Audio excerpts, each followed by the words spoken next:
Alors, les préparatifs d'un salon comme HG Hotel se préparent à peu près en 2 ans.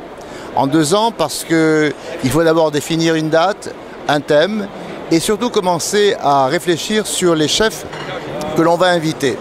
Parce que ce qui demande le plus de temps, c'est la préparation du concours. Et des concours, on en fait beaucoup. Donc il faut d'abord trouver les thèmes, ensuite les chefs. Et après, ce sont la partie exposants. En général, 1 an à l'avance, on commence à lancer les demandes de participation pour que les exposants puissent s'inscrire. Grosso modo, 3 mois avant, le salon est pratiquement plein. Il se remplit bien. Et ensuite, on attend le retour des candidats.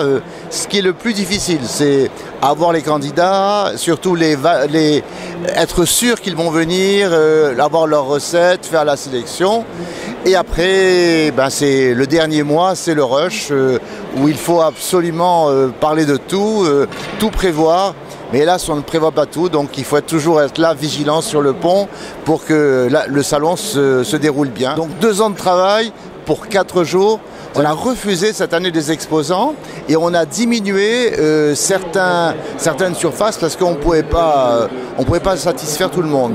Alors bien sûr, c'est dommage de pouvoir refuser, mais c'est un peu la rançon du succès. Vous avez vu, je discutais tout à l'heure avec un poissonnier qui me disait « je n'y étais pas, mais en 2014, j'y le serai ». Donc vous voyez, ça pour nous, c'est vraiment bien de voir qu'il y a un engouement, il y a une satisfaction globale, et ça c'est bien. Et puis bien sûr, l'espace concours, l'espace chef, ça c'est fantastique. Alors, le bilan d'abord, qualitatif, c'est, je dirais, très très satisfaisant. Au niveau des entrées, on va faire un peu plus que 2010, c'est-à-dire on va avoisiner les 14 000 visites de ce salon, ce qui est bien compte tenu du nombre de professionnels de la région, avoir 14 000 visiteurs en 4 jours.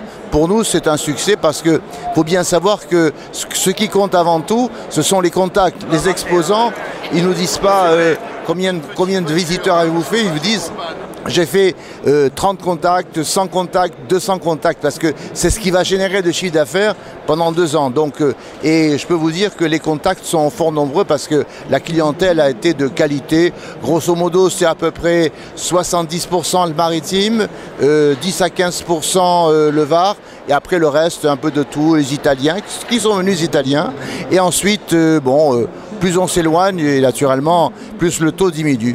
Mais grosso modo, c'est les Alpes-Maritimes qui arrivent en tête pour la participation. Donc on a à peu près la moitié des surfaces d'exposition qui sont pour les exposants, je dirais, d'équipements qui prennent un peu plus de place.